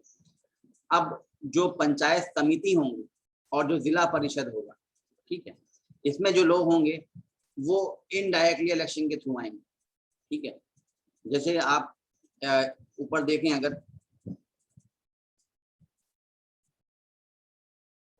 यहाँ पे जो पंचायत थे, ठीक है, ये जो पंचायत है ये नीचे, ठीक है, इसमें जो लोग हैं वो गांव वाले उनको चुन रहे हैं, ठीक है। अब मान लीजिए एक पंचायत इस गांव में, एक पंचायत इस गांव में, एक पंचायत इस गांव में, तो उसके पंचायत के जितने मेंबर्स हैं, ठीक है, और उनके जो हेड हैं वो किसमें मेंबर्स बन के आ जाएंगे? समिति में आ जाएंगे, ठीक है। तो समिति में वो चुने जाएंगे। तो अब ये जितने भी पंचायत के लोग हैं, चाहे इस गांव के हों, चाहे इस गांव के हों, चाहे इस गांव के हों, तो ये चुने हुए लोग, जैसे याद करिए जो प्रेसिडेंट का इलेक्शन होता है उसमें हम और आप वोट करने नहीं जाते, वो इनडायरेक्ट इलेक्शन होता है, ठीक है। मतलब जो चुने हुए एमपीज है, एमएलए हैं, वो हमारे बिहाफ पे, जनता के बिहाफ पे वोट डालते हैं और प्रेसिडेंट चुनते हैं। वैसे ही जब जनता पंचायत चुन लेती है, ठीक है, अपने पंचों को चुन लेती है, उसके बाद यही चुने हुए पंचायत के लोग चुनते हैं अपने में से ही किसी एक को समिति, जो आपकी ब्लॉक समिति है उसके मेंबर्स को चुनते हैं आपस में, रोटेशन के थ्रू हो जाता है। ये इनडायरेक्ट इलेक्शन होता है, यहाँ पे गांव के लोग पार्टिसिपेट नहीं कर रहे हैं, जो चुने हुए लोग हैं पंचायत लेवल पे वही इनडायरेक्ट इलेक्शन के थ्रू अपने में से कुछ लोगों को समय समय पे समिति में भेज दे रहे हैं, ठीक है। और यही काम हर समिति में हो रहा है। और फिर इन्हीं जो समिति में जो लोग हैं चुने हुए लोग, अब ये जो लोग समिति में आ गए, इनमें से कुछ लोग अपने आप में से कुछ लोगों को चुन लेंगे जिला परिषद के लिए इनडायरेक्ट इलेक्शन के थ्रू, ठीक है। आपस में कुछ लोगों को चुन के जिला परिषद में भेज देंगे, ठीक है। तो इस तरह से इसमें इलेक्शन होता है। कुछ लोगों को गवर्नमेंट भी अपॉइंट कर सकती है, स्टेट गवर्नमेंट भी अपॉइंट कर सकती है, स्पेशली एमपी एमएलए जो होते हैं उस एरिया के, वो भी जिला परिषद या ब्लॉक समिति का पार्ट बन सकते हैं। तो जिला परिषद लेवल पे जो एडमिनिस्ट्रेटिव हेड होते हैं, चेयरमैन नहीं कहा जाएगा, एडमिनिस्ट्रेटिव हेड कहा जाएगा, वो होते हैं डिस्ट्रिक्ट कलेक्टर साहब, ठीक है। जिला परिषद के जो मेन आप हेड कह सकते हैं वो होते हैं प्रेसिडेंट होते हैं, उनके बेसिकली चुना जाता है जिनको, जो समिति में से चुन के आए हैं, चुने हुए व्यक्ति हैं। और जो एग्जीक्यूटिव हेड होते हैं वो होते हैं डीएम साहब या कलेक्टर जिनको आप कह सकते हैं, ठीक है। तो ये सारी बातें आज के समय में होती है, लेकिन जब इन्होंने प्रपोज किया था, बलवंत राय मेहता कमेटी ने कहा था, तो इन्होंने कहा था देखिए ऐसा है कि जो डिस्ट्रिक्ट कलेक्टर साहब होंगे उन्हीं को चेयरमैन बना दिया जाए जिला परिषद का। लेकिन अभी जो ऐसा सिस्टम चल रहा है, जो कॉन्स्टिट्यूशन में जिस मशीनरी का इस्तेमाल होता है उसमें जिला परिषद के चेयरमैन एक प्रेसिडेंट होते हैं, आपस में उनको चुना जाता है, और डिस्ट्रिक्ट कलेक्टर साहब भी होते हैं, पर वो उसके एग्जीक्यूटिव हेड होते हैं। उनका मेन काम होता है सुपरवाइज करना, पॉलिसीज को इम्प्लीमेंट करना और गवर्नमेंट से इंटरेक्ट करना, ठीक है। Transfer of resources and power to these bodies to be ensured. तो बलवंत राय मेहता ने ये भी कहा कि पंचायत को इफेक्टिव बनाने के लिए पैसा, पावर, रिसोर्सेज को भी इनको देना होगा, डिस्ट्रीब्यूट करना होगा, तभी ये काम लोकल लेवल पे कर पाएंगे, ठीक है। तो 1957 में ये रिकमेंडेशन दिया इस कमेटी ने, और उसी के 2 साल बाद राजस्थान ने इस सिस्टम को अडॉप्ट कर लिया, ठीक है। राजस्थान ने इस सिस्टम को अडॉप्ट कर लिया और अपने यहाँ इसी सिस्टम को मानते हुए पंचायती राज सिस्टम को लॉन्च किया। उसी के बाद सेम ईयर में आंध्र प्रदेश ने भी यही काम किया, और आंध्र प्रदेश ने भी अपने यहाँ जितने भी जिला थे, गांव थे, उनको भी इसी सिस्टम के अकॉर्डिंग ऑर्गेनाइज कर लिया, ठीक है। 1977-1978 में एक और कमेटी बनाई गई, उसका नाम था अशोक मेहता कमेटी। उस जमाने में जनता गवर्नमेंट जो थी उसके समय में एक कमेटी बनाई गई, और इनका काम भी यही था कि पंचायती राज इंस्टीट्यूशंस को स्टडी करें और देखें कि कैसे उनको हम कॉन्स्टिट्यूशनल रिकॉग्निशन दे सकते हैं। और क्या क्या उसमें स्ट्रक्चर होना चाहिए। तो इस कमेटी ने कई सारे रिकमेंडेशन दिए, लगभग 132 रिकमेंडेशन दिए। सब आपको जानने की जरूरत नहीं है, लेकिन जो इंपॉर्टेंट वाले थे उन्होंने कहा कि 3 टियर सिस्टम नहीं होना चाहिए। इस कमेटी ने ये कहा। बलवंत राय मेहता कमेटी ने कहा था कि 3 स्ट्रक्चर होना चाहिए, 3 लेवल पे पावर को डिस्ट्रीब्यूट करना चाहिए। इन्होंने कहा नहीं, 3 मत रखिए, आप 2 से ही काम चला लीजिए। एक जिला परिषद, ठीक है, जो डिस्ट्रिक्ट लेवल पे रहेगी, और एक मंडल पंचायत। मंडल पंचायत मतलब इन्होंने कहा जो समिति है उसी को लेके चलिए, ग्राम पंचायत को लेके मत चलिए। कई सारे विलेजेस को मिला लीजिए एक साथ, ठीक है, consisting of group of villages with a total population of 15,000 to 20,000। तो ग्रुप ऑफ विलेजेस को लीजिए और उनके ऊपर क्या बना दीजिए, पंचायत बना दीजिए, नाम होगा मंडल पंचायत। वो पंचायत किसी एक गांव की नहीं होगी, 2-3-4 गांवों की होगी, और उसके ऊपर क्या होगा, कई सारे, ये ऐसे कई सारे पंचायत होंगे और उसके ऊपर जिला परिषद होगी। तो ग्राम पंचायत इन्होंने बात एट द 3rd लेवल मना कर दिया। इस कमेटी ने ये भी कहा कि जितनी पॉलिटिकल पार्टीज हैं, ठीक है, जैसे बीजेपी है, कांग्रेस, आज के जमाने में जो भी पॉलिटिकल पार्टीज हैं, उन सबको पार्टिसिपेट करना चाहिए at all levels in the election, ठीक है। तो बोला गया कि जो भी पॉलिटिकल पार्टीज इलेक्शन लड़ रही हैं, चाहे वो नेशनल लेवल पे लड़े, स्टेट लेवल पे लड़े, इनका काम है लोकल लेवल पे भी लड़े, ठीक है, अपने कैंडिडेट्स को उतारें। तो ये भी बोला इस कमेटी ने, ताकि जो है पार्टीज जो हैं वो और ज्यादा उत्सुक रहें और इलेक्शन में पार्टिसिपेट करें, ताकि जब उनका इंटरेस्ट जाएगा तभी वो डेवलपमेंट का काम भी कर सकती है। Compulsory power of taxation to be given to these institutions. तो इस कमेटी ने ये भी कहा कि ये जो भी जिला परिषद आप बनाएंगे और मंडल पंचायत बनाएंगे, इनको पावर दीजिए टैक्स कलेक्ट करनी, ताकि ये अपने लोगों में से जो गांव के लोग हैं, बाकी लोग हैं, उनसे टैक्सेशन ले लें, क्योंकि जब फंड रहेगा हाथ में तभी डेवलपमेंट कर पाएंगे, ठीक है। और इसने कहा कि जो जिला परिषद होगी should be made responsible for planning at the state level, ठीक है। A minister for Panchayati Raj to be appointed by the state council of ministers. ये सारी बातें इन्होंने कही। मेन बात इन्होंने ये कहा कि रिजर्वेशन होना चाहिए यहाँ पर, ठीक है, reservation of seats for scheduled caste and scheduled tribes on the basis of their population. मतलब जितने भी लोगों को यहाँ चुना जा रहा है जिला परिषद लेवल पे या पंचायत लेवल पे, उसमें आप रिजर्वेशन रखिए बैकवर्ड क्लास के लोगों के लिए, ये बात भी बोली गई। और इन्होंने कहा कि अब समय आ गया है कि कॉन्स्टिट्यूशनल स्टेटस दे दिया जाए पंचायती राज सिस्टम्स को, या पंचायत को दे दिया। लेकिन ये बातें आगे जा नहीं पाई, ये रिकमेंडेशंस पे कुछ हो नहीं पाया, क्योंकि जनता गवर्नमेंट जो है वो कोलैप्स हो गई, सरकार गिर गई। तो इसके लिए कोई अमेंडमेंट वगैरह हो नहीं पाया, कोई बिल पास नहीं कराया जा पाया। 1985 में एक और कमेटी बनाई गई, ठीक है, उसका नाम था GV राव कमेटी। अब इन्होंने भी कुछ अपनी जो है प्लानिंग कमीशन ने बनाया था इस कमेटी को, इन्होंने कुछ रिकमेंडेशन दिया। तो इन्होंने कहा कि जिला परिषद जो होना चाहिए उसको ज्यादा इंपॉर्टेंस दीजिए और उसको मेन रोल दीजिए, प्राइवेट समझ के रखिए उसको, और सारा डेवलपमेंट प्रोग्राम जो है वो जिला परिषद लेवल पे ही हो। और इन्होंने कहा कि एक नई पोस्ट बनाइए, उस पोस्ट का नाम होना चाहिए district development commissioner, DDC, to be created acting as the CEO, chief executive officer of the Zila Parishad. तो उन्होंने कहा जिला परिषद के लिए आप क्या बनाइए, एक नई पोस्ट बनाइए। और आज के जमाने में करंट टाइम में ये पोस्ट वही है जो डिस्ट्रिक्ट कलेक्टर की पोस्ट होती है। तो डिस्ट्रिक्ट डेवलपमेंट कमिश्नर ही CEO होता है या DC होता है, डिस्ट्रिक्ट कलेक्टर ही जिला परिषद का हेड होता है, एक तरह से एग्जीक्यूटिव हेड।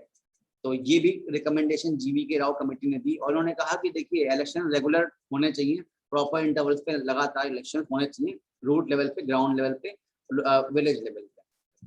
तो उसके 1 साल बाद एक और कमेटी बनाई गई, ये चौथी और लास्ट इंपॉर्टेंट कमेटी है। इन चारों कमेटीज को ध्यान रखिएगा, इन कमेटीज के नाम वगैरह और मैच द फॉलोइंग में पूछ लिया जाता है कि कौन सी रिकमेंडेशन किस कमेटी में दिया गया, ऐसा पूछा जा सकता है। तो इन 4 कमेटीज को ध्यान रखिएगा। तो LN सिंघवी कमेटी बनाई गई 1986 में। ये कमेटी राजीव गांधी जी के कार्यकाल के समय बनी, जब राजीव गांधी गवर्नमेंट। तो उन्होंने कहा कि देखिए हमें पंचायती राज सिस्टम को वापस लेकर आना है, रिवाइटलाइज करना है, ठीक है। तो इस कमेटी ने कुछ रिकमेंडेशन दिए। इन्होंने कहा कि देखिए पहला काम ये होना चाहिए कि आप पंचायती राज सिस्टम के लिए आर्टिकल्स बनाएं और इसको कॉन्स्टिट्यूशनल दर्जा दें, और एक नया चैप्टर ऐड करें हमारी कॉन्स्टिट्यूशन की बुक में, ठीक है, with the addition of new chapter. एक नया चैप्टर, एक नया पार्ट ऐड करें कॉन्स्टिट्यूशन में, ठीक है। आपको पता है कॉन्स्टिट्यूशन में कई सारे चैप्टर्स हैं, कई सारे पार्ट्स हैं, ठीक है, और उनके अंदर कई सारे आर्टिकल्स हैं। इन्होंने ये भी कहा कि अलग अलग जो विलेजेस हैं, जो ब्लॉक्स हैं, ब्लॉक लेवल पे, क्लस्टर लेवल पे एक कोर्ट भी बनाइए, इसको हम कहेंगे ग्राम अदालत,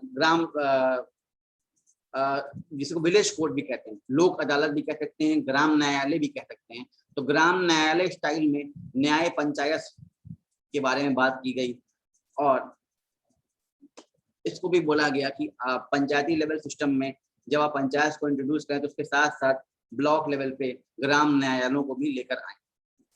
तो बिल पेश किया गया, लेकिन वो बिल लोकसभा से तो पास हो गया, लेकिन राज्यसभा ने अपोज कर दिया। ठीक है, तो राज्यसभा में ये बिल पास नहीं हो पाया। तो राजीव गांधी के समय ये बिल लाया गया था कि पहली बात तो कॉन्स्टिट्यूशनल स्टेटस दिया जाए, आर्टिकल्स बनाए जाएं पंचायती राज सिस्टम के लिए, इसको संविधान में इंसर्ट किया जाए, अमेंडमेंट किया जाए। ठीक है, लेकिन ये बिल लोकसभा से पास हो गया पर राज्यसभा से पास नहीं हो पाया, तो एक्ट नहीं बन पाया। तो उसके बाद नरसिम्हा राव जी की सरकार आई, तो ड्यूरिंग नरसिम्हा राव गवर्नमेंट ये फाइनली एक अमेंडमेंट हो पाया जिसको हम कहते हैं 73rd कॉन्स्टिट्यूशनल अमेंडमेंट, और उसी के साथ साथ 74th कॉन्स्टिट्यूशनल अमेंडमेंट भी हुआ था। 73rd के थ्रू पंचायती सिस्टम को लॉन्च किया गया था और 74th के थ्रू म्यूनिसिपैलिटीज को लॉन्च किया गया था टाउन्स और सिटीज के लिए। ठीक है, तो 1992 में जाकर मिल पाया कॉन्स्टिट्यूशनल स्टेटस, संवैधानिक दर्जा किसको, पंचायत को। फाइन, तो ये थी पंचायती राज सिस्टम की journey for getting constitutional status. तो जो अमेंडमेंट किया गया, ठीक है, तो उस अमेंडमेंट में क्या क्या चीजें संविधान में डाली गई और क्या क्या प्रोविजंस बनाए गए पंचायती राज सिस्टम के लिए, इसको जानना बहुत जरूरी है। तो features of 73rd amendment, 73rd constitutional amendment act 1992, इसी एक्ट के थ्रू कॉन्स्टिट्यूशनल स्टेटस दिया गया पंचायत को। ठीक है, और पंचायत के लिए एक नया पार्ट ऐड किया गया, एक नया शेड्यूल, अनुसूची भी लॉन्च किया, ऐड की गई एज 11th शेड्यूल। ठीक है, जब संविधान लिखा गया उस जमाने में हमारे पास सिर्फ 8 शेड्यूल होते थे। 73rd अमेंडमेंट ने 1992 में ऐड किया एक नया पार्ट। ठीक है, एक नया पार्ट ऐड हो गया इसमें, एक नया पार्ट ऐड हुआ, उसका नाम था पार्ट 9। पार्ट 9 ऐड हो गया कॉन्स्टिट्यूशन में, और उसी के साथ साथ एक नया शेड्यूल 11th शेड्यूल ऐड हो गया। ठीक है, जैसे जैसे आपने देखा कि 7th शेड्यूल आपने पढ़ा होगा, तो 7th शेड्यूल में आपने देखा था कि 3 लिस्ट होती है, यूनियन लिस्ट, स्टेट लिस्ट और कॉन्करेंट लिस्ट। तो 11th शेड्यूल में भी क्या किया गया, एक शेड्यूल में लिस्ट बनाई गई और लिस्ट में 29 सब्जेक्ट्स को डाला गया। ये वो टॉपिक्स थे जिन पे विलेज पंचायत नियम कानून पॉलिसीज बना सकती है। तो ऐसे 29 टॉपिक्स थे, 29 एरियाज थे, 29 आइटम्स थे जिन पे विलेज पंचायत को पावर दी गई कि हाँ आप इस पे स्कीम पॉलिसीज बना सकती हैं, ये आपके अंडर में आएंगे। ठीक है, तो कुछ प्रोविजंस इस तरह के बनाए गए पंचायती राज इंस्टीट्यूशंस के लिए।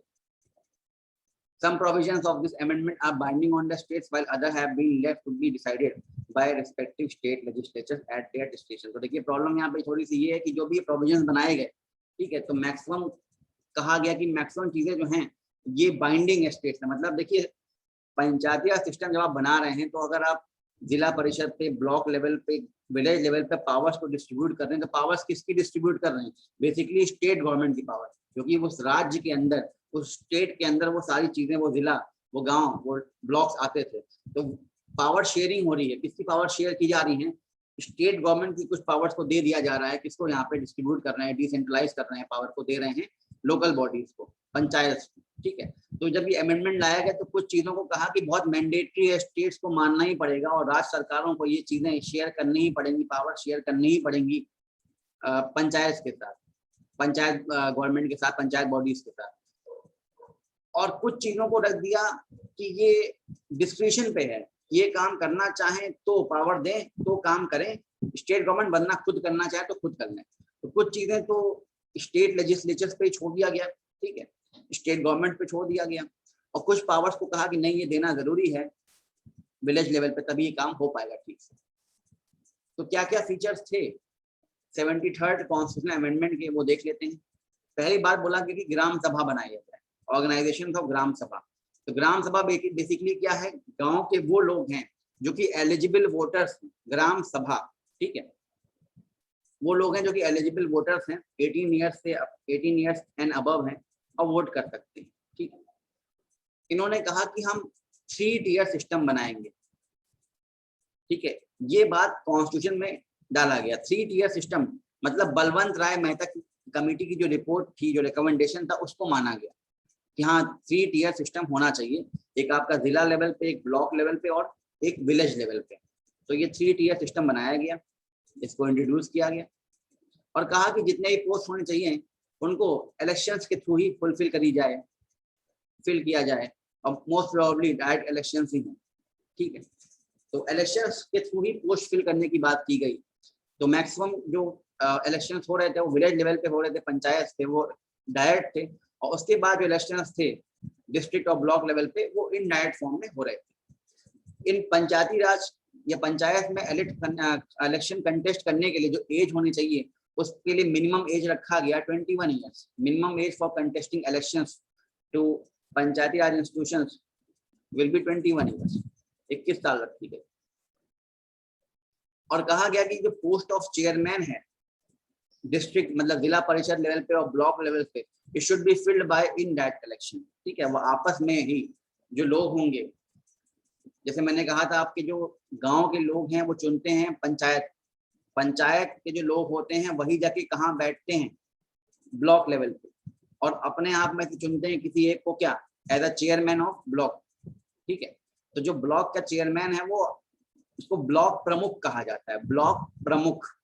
और ये किसके साथ मिलकर काम करता है, बीडीओ के साथ, block development officer. Block development officer एक सरकार का ब्यूरोक्रेट है, ऑफिसर है, वो एग्जीक्यूटिव हेड, और जो पॉलिटिकल हेड है वो कौन हो जाएगा इस केस में, ब्लॉक प्रमुख हो जाएगा। तो ब्लॉक प्रमुख को चुना किसने है, उसको इनडायरेक्टली चुना गया है पंचायत से। पंचायत के चुने हुए जो लोग थे उन्होंने भी अपने आप में किसी एक को ब्लॉक प्रमुख चुन लिया, ठीक है।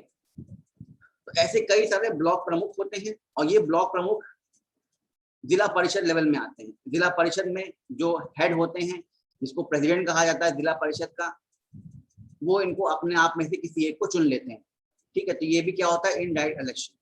तो जो प्रेसिडेंट होते हैं डिस्ट्रिक्ट जिला परिषद के, वो होते हैं इनडायरेक्टली इलेक्टेड, और उनको कहते हैं पॉलिटिकल हेड, ठीक है। ये चुने हुए व्यक्ति। और एक होते हैं एडमिनिस्ट्रेटिव हेड डिस्ट्रिक्ट लेवल पे, वो आपके होते हैं कलेक्टर या डीएम जिसको आप कहते हैं, ठीक है।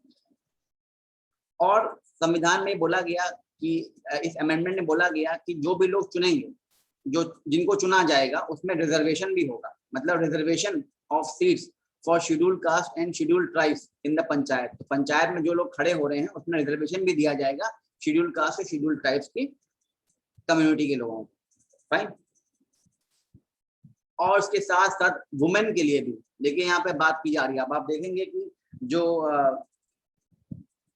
वैदिक एरा था या एंशिएंट इंडिया था, उस जमाने में भी अगर आप देखें तो वुमेन पार्टिसिपेशन नहीं था पंचायत में, ठीक है। लेकिन जब कॉन्स्टिट्यूशनल स्टेटस दिया गया पंचायत को, संविधान में इसको रखा गया, तो अब यहाँ पे प्रोविजन बनाया, प्रावधान बनाया कि पंचायत में जितनी सीटें हैं उसकी 1/3 सीट, मान लो किसी पंचायत में 9 सीटें हैं, 9 लोग हैं जो खड़े हो सकते हैं पंचायत में, पंचायत का पार्ट बन सकते हैं, उसमें से 3 सीटें 1/3 सीटें रिजर्व रहेंगी वुमेन कैंडिडेट के लिए, मतलब सिर्फ और सिर्फ वुमेन ही खड़ी हो सकती हैं उस सीट से, ठीक है। तो वुमेन रिजर्वेशन की बात की गई पंचायत में।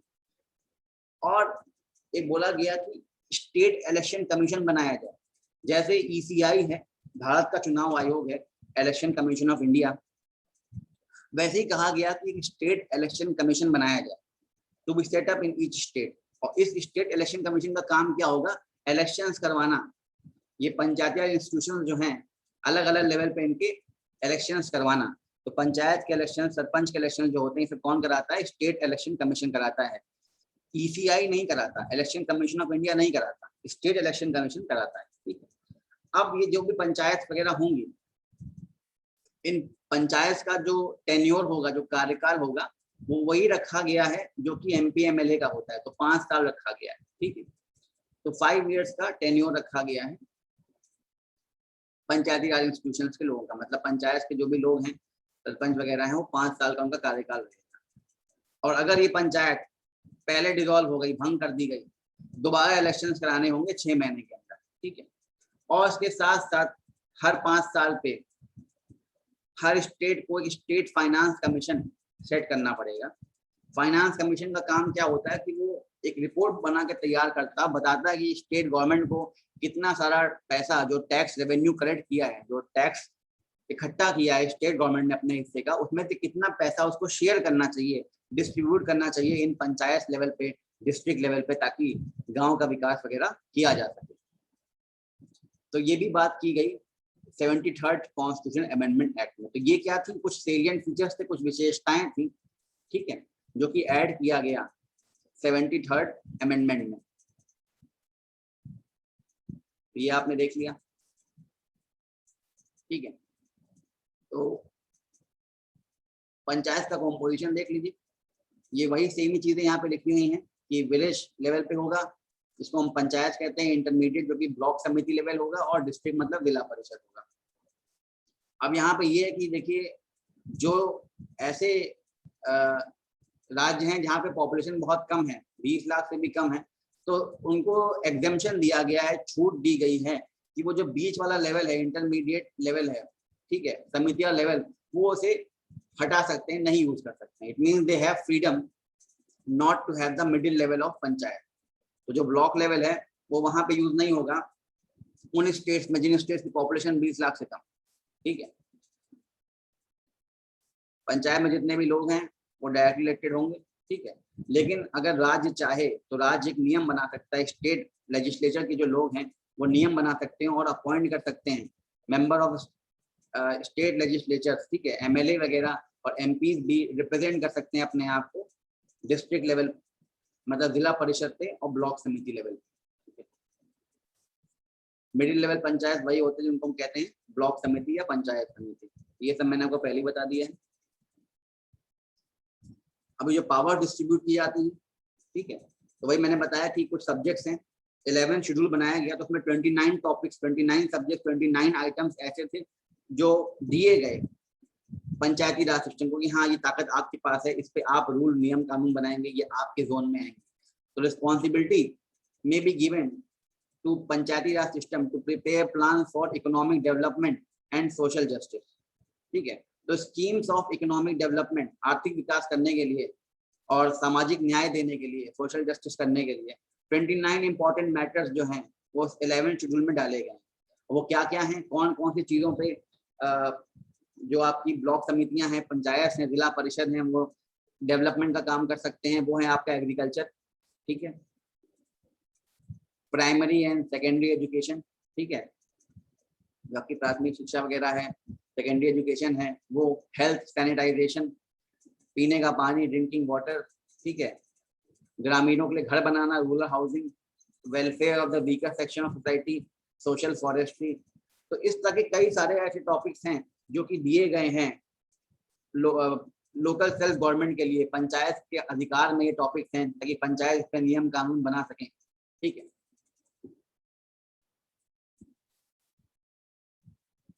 पंचायत समिति जो इंटरमीडिएट वाली होती है, जो क्लस्टर लेवल पे होती है, ब्लॉक लेवल पे होती है, ठीक है, तो इसका काम क्या है, provides a link between gram panchayat and जिला परिषद, ठीक है। तो जिला परिषद से जो भी डायरेक्शन आ रहे हैं, ये एक तरह से मीडिएटर है, जिला परिषद की चीजें ग्राम पंचायत तक पहुंचाती है, ग्राम पंचायत के जो भी इश्यूज हैं उसको जिला परिषद तक पहुंचाती है, और जिला परिषद से वो चीजें स्टेट गवर्नमेंट के कानों तक पहुंचती है, ठीक है। अब कितने लोग होंगे ये फिक्स नहीं है, वो स्ट्रेंथ डिपेंड करती है पॉपुलेशन पे, जितने ज्यादा लोग हैं उसी रेशियो में सीट्स होती हैं, ठीक है।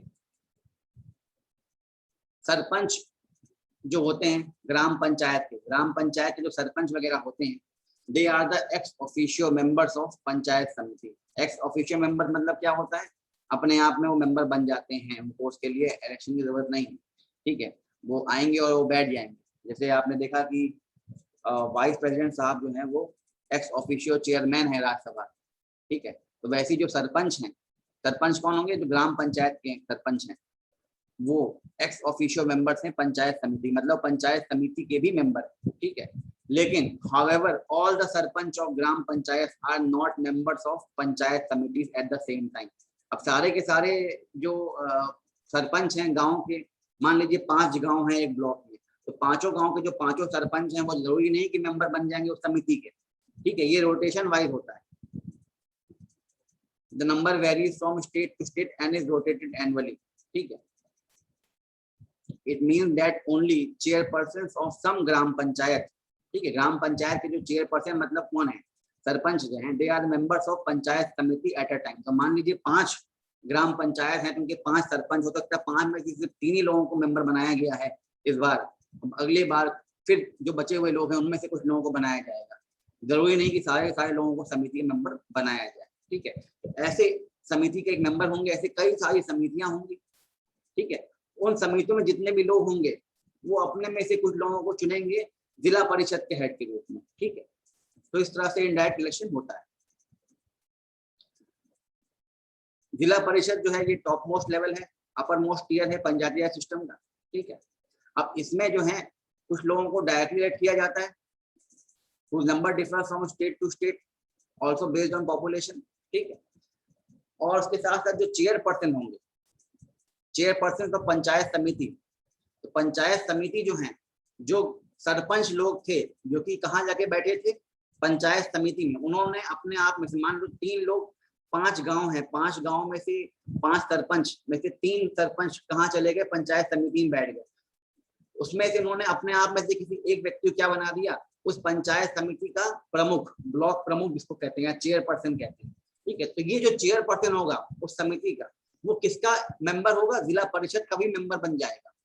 तो chairperson of block samiti are ex officio members of Zila Parishad, तो वो जिला परिषद का भी मेंबर होगा, ठीक है। अब ये जो जिला परिषद के मेंबर्स हैं वो अपने आप में से क्या करेंगे, किसी एक को चूज कर लेंगे as a president and vice president of Zila Parishad, ठीक है।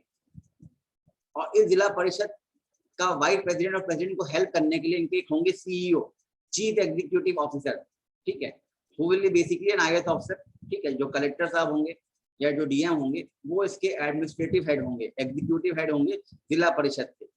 पॉलिटिकल हेड कौन होंगे, वो प्रेसिडेंट जो कि चुन कर आए हैं, ठीक है, पंचायत समितियों के जो चेयरपर्सन उनमें से जो चुन कर आए। और उसके बाद जो आईएएस वगैरह हैं वो क्या होंगे, इसके सीईओ हो जाएंगे, वो इसके एडमिनिस्ट्रेटिव हेड होंगे, मतलब पॉलिसीज को इम्प्लीमेंट कराने का काम इनका होगा, ठीक है। तो ये सीईओ जो हो सकते हैं, they can be district magistrates also, they can be collectors also, ठीक है। इनका मेन काम क्या होता है, they supervises the divisions of parishad and executes its development scheme. तो अब ये जो जिला परिषद है इसमें जो लोग हैं, चुने हुए जो लोग हैं, ये जो भी पॉलिसी स्कीम बनाएंगे उसको इम्प्लीमेंट करने का काम, उसको सुपरवाइज करने का काम कौन करेगा, ये कलेक्टर साहब करेंगे, ठीक है।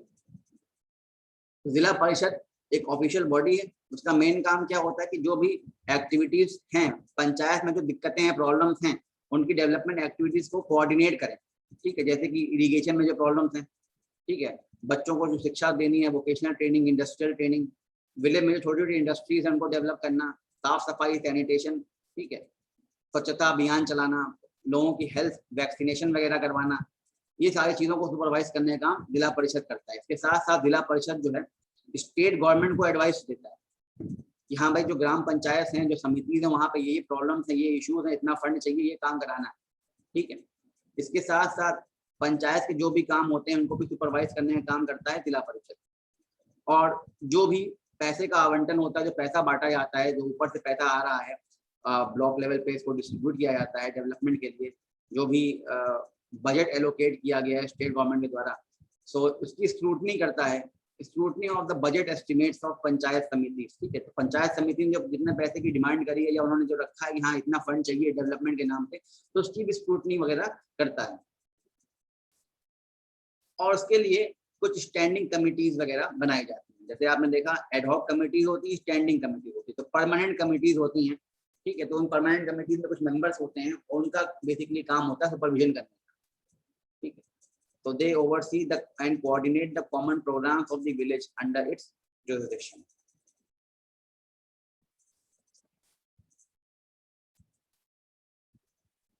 पंचायत के जो फंक्शंस होते हैं वो बेसिक फंक्शंस होते हैं, और वो आपके होते हैं सिविक फंक्शन, मतलब लोगों की भलाई के लिए जो काम करने हैं, जैसे कि सैनिटेशन, साफ सफाई, क्लीनिंग ऑफ पब्लिक रोड्स, ठीक है, माइनर इरिगेशन, ट्यूबवेल्स वगैरह, पब्लिक टॉयलेट्स एंड लेबोरेटरीज, ठीक है, सोलर कॉम्प्लेक्स वगैरह बनाना और प्राथमिक चिकित्सालय वगैरह का ध्यान देना, ठीक है, वैक्सीनेशन वगैरह करवाना, सप्लाई ऑफ ड्रिंकिंग वाटर, पेयजल का उपलब्ध कराना, ठीक है, public wealth, rural electrification, social health, तो ये सारी चीजें, एडल्ट एजुकेशन, ये सारा काम जो है ये मैंडेटरी फीचर्स हैं, फंक्शंस हैं विलेज पंचायत की, ये तो इनको कराने ही कराने, they are obliged to perform these activities, ठीक है। तो 73rd अमेंडमेंट में क्या किया कि ग्राम पंचायत के कुछ फीचर्स को और बढ़ा दिया। उन्होंने कहा चलो ये सब काम तो ग्राम पंचायत बहुत पहले से करते आ रही हैं, कुछ हम फंक्शंस को और ऐड करेंगे, तो इसका स्कोप को वाइड किया किसने, ये 73rd कॉन्स्टिट्यूशन अमेंडमेंट। और उन्होंने कहा कि हम कुछ नया रिस्पॉन्सिबिलिटी सौंपना चाहते हैं अगर ये ग्राम पंचायत करना चाहें तो। Such important functions like preparation of annual development plan of panchayat area, जो भी पंचायत का एरिया है जिसमें वो ग्राम पंचायत जितना गांव का बड़ा एरिया है, तो उसके लिए एक एनुअल डेवलपमेंट स्कीम हर पंचायत से बोला जाता है कि आप बना के हमको दीजिए क्या क्या डेवलपमेंट करना चाहिए और उसके लिए कितना मिनिमम बजट होना चाहिए, ठीक है। और कोई नेचुरल कैलामिटी वगैरह आ गई है, बाढ़ वगैरह आ गया, सूखा है, तो उसमें रिलीफ प्रोवाइड करने के लिए भी इनकी हेल्प ली जाती है, ठीक है। Removal of encroachment on public land, इनका ये भी काम है कि जो पब्लिक लैंड सरकार की जमीन है उसको लोग अपने कब्जे में ना ले, और जो भी सरकार प्रोग्राम्स लॉन्च करा रही है गरीबी हटाने के लिए, पॉवर्टी एलिवेशन करने के लिए, उन प्रोग्राम्स को इम्प्लीमेंट करें, ठीक है, और उनकी मॉनिटरिंग करें। जैसे मनरेगा वगैरह जो स्कीम्स वगैरह होती हैं इनको इम्प्लीमेंट कराएं, उनकी मॉनिटरिंग करें। तो these activities are expected to be perform by panchayat. ये काम जो यहाँ पे लिखे हैं ये एक्सपेक्टेशन है कि पंचायत को ये काम करना चाहिए, पर ऑब्लिगेशन नहीं है, मैंडेटरी नहीं है। ये काम इंपॉर्टेंट है, ये काम करने ही करने हैं जो ऊपर मेंशन है यहाँ पे, लेकिन जो ये काम यहाँ पर है ये ऑब्लिगेटरी नहीं है, एक्सपेक्टेड है कि हाँ ये काम करना चाहें तो कर सकते हैं, ठीक है। तो जो पंचायत समिति होती है जो बीच में होती है, क्लस्टर लेवल पे होती है, तो they are the hub of development activities, they are headed administratively by BDO, block development officer, क्योंकि जो ब्लॉक्स होते हैं ब्लॉक के अंदर कई सारे विलेजेस आते हैं, तो उनको हेड कौन करता है, एडमिनिस्ट्रेटिवली बीडीओ। और जो इसका पॉलिटिकल हेड होता है पंचायत समिति का, वो आपका ब्लॉक प्रमुख होता है, ठीक है, वो चुना हुआ व्यक्ति होता है जो कि सरपंचों के द्वारा चुन के आया है। इनका भी मेन काम यही होता है कि पूरे ब्लॉक लेवल में जितने भी गांव आते हैं वहां पे ध्यान देना है एग्रीकल्चर का, ठीक है, सॉइल को इम्प्रूव करने का काम करना, लैंड को इम्प्रूव करने का काम करना, वाटर शेड डेवलपमेंट, इरिगेशन को हेल्प करना, सोशल फॉरेस्ट्री, फार्म फॉरेस्ट्री करना, और बाकी लोगों को टेक्निकल ट्रेनिंग देना, वोकेशनल ट्रेनिंग देना, पढ़ाई पे ध्यान दिलवाना, ठीक है, एजुकेशनल जो भी कॉलेजेस वगैरह हैं उनकी मेंटेनेंस कराना। और उसके साथ एक और फंक्शन की कैटेगरी है, इनका मेन काम ये भी होना चाहिए कि जो भी सरकार प्लान्स, योजनाएं, जो भी मुख्यमंत्री योजनाएं, प्रधानमंत्री योजनाएं, उनको भी इम्प्लीमेंट कराना, इन स्कीम्स को, इन प्रोग्राम को अपने ब्लॉक लेवल पे, विलेज लेवल पे, ये भी काम रहता है पंचायत समितियों का। जिला परिषद जो है वो बेसिकली पंचायत समिति को लिंक करते हैं सारे डिस्ट्रिक्ट में। जैसे मैंने कहा कि कई सारे गांव से मिलकर एक ब्लॉक समिति बनती है, ऐसे एक डिस्ट्रिक्ट में, एक जिले में कई सारी ब्लॉक समिति हो सकती है। उन ब्लॉक समिति को लिंक करता है एक दूसरे से कौन, जो उनका हेड है वो है जिला परिषद। जिला परिषद लिंक करता है सारी समिति इन द डिस्ट्रिक्ट, और उनकी जो भी एक्टिविटीज है, जो भी वो काम कर रहे हैं, उनको सुपरवाइज करता है, कोऑर्डिनेट करता है। और उसके साथ साथ zila parishad prepares district plans and integrate samitis plans. Block samitis के जो लोग हैं, जो ग्राम पंचायत के लोग हैं, वो जो भी प्रॉब्लम है, जो उनकी डेवलपमेंट प्लान है, वो प्लान लेकर आते हैं डिस्ट्रिक्ट जिला परिषद में, इसको डिस्कस करते हैं। जिला परिषद अपना प्लान बनाता है और अपने प्लान में समिति के प्लान को भी इन्वॉल्व करता है, इनकॉर्पोरेट करता है। और इन प्लान्स को, मतलब ये डेवलपमेंट प्लान है कि विलेज का सोशल डेवलपमेंट, इकोनॉमिक डेवलपमेंट किस तरह से किया जाता है। इस डेवलपमेंट प्लान को बनाने के बाद इस प्लान को फॉरवर्ड कर देता है किसके पास, राज्य सरकार के पास, स्टेट गवर्नमेंट के पास, कि हाँ भाई ये डेवलपमेंट प्लान है, ये डेवलपमेंट करना है ऐसा, ठीक है। तो जिला परिषद looks after development work in the entire district. पूरे डिस्ट्रिक्ट में जो भी डेवलपमेंट करना है, उसकी जो भी डेवलपमेंट प्लान वगैरह बनाने होंगे, वो प्लान कौन बना रहा है, जिला परिषद बना रहा है। किसकी हेल्प ले रहा है, किसका कोऑर्डिनेशन ले रहा है, ब्लॉक समितिज का। और फिर फाइनली ये प्लान सबमिट कर रहा है स्टेट गवर्नमेंट को, फिर स्टेट गवर्नमेंट प्लान को स्क्रूटनाइज करती है, उसके लिए फंड वगैरह एलोकेट करती है। और इसके साथ इनका काम ये भी होता है पूरे जिला लेवल पे, पूरे डिस्ट्रिक्ट लेवल पे एग्रीकल्चर जो प्रोडक्शन है उसको इम्प्रूव करने का काम करें, सॉइल के पीएच को मेंटेन करने का काम करें, फर्टिलाइजर्स को डिस्ट्रीब्यूट कराने का काम करें, ठीक है, वाटर रिसोर्सेज अंडरग्राउंड वाटर हैं उसको प्रॉपर्ली यूटिलाइज करें, पूरे डिस्ट्रिक्ट में इलेक्ट्रिफिकेशन करें, गांव-गांव तक बिजली पहुंचाएं, ठीक है, और इसके साथ साथ ऐसे कार्य करें जिससे रोजगार उत्पन्न हो सके, रोड्स वगैरह बनवाएं, ठीक है, बाकी जो भी लोगों के कार्य करने हैं, पब्लिक वर्क करने हैं उसको करवाएं। और इसके साथ साथ जब भी कोई कैलामिटी वगैरह आए, ठीक है, कोई साइक्लोन आ गया, अर्थक्वेक आ गया, उस समय रिलीफ लोगों को आराम पहुंचाने के लिए तो वेलफेयर एक्टिविटीज भी करें, जैसे for example establishment of orphanages, अनाथालय वगैरह बनाना, जो गरीब लोग हैं उनके लिए शेल्टर हाउस बनाना, नाइट शेल्टर्स बनाना, ठीक है, और बाकी वुमेन और चिल्ड्रन का वेलफेयर करने की स्कीम्स वगैरह करते रहना। ये भी आपका काम जिला परिषद के अंदर में आता है, ठीक। तो that's all for today's class. आज हमने पंचायती राज इंस्टीट्यूशंस को देखा और आगे इसको हम अब कंटिन्यू करेंगे नेक्स्ट क्लास में, और फिर इसको हम डिस्कस करेंगे म्यूनसिपैलिटी लेवल पे, ठीक है, म्यूनसिपल कॉरपोरेशन, म्यूनसिपल काउंसिल, नगर पंचायत, कैंटोनमेंट बोर्ड्स, ये सब हम नेक्स्ट क्लास में डिस्कस करेंगे, ठीक है। जैसे आपने यहाँ पे रूरल लेवल, डिस्ट्रिक्ट लेवल पे पंचायत सिस्टम देखा है, वैसे ही जो टाउन्स होते हैं, सिटीज होती हैं, बड़ी सिटीज होती हैं, वहाँ पे म्यूनसिपैलिटी, म्यूनसिपल कॉरपोरेशन होते हैं, तो इसके बारे में नेक्स्ट क्लास में हम डिस्कस करेंगे। फाइन।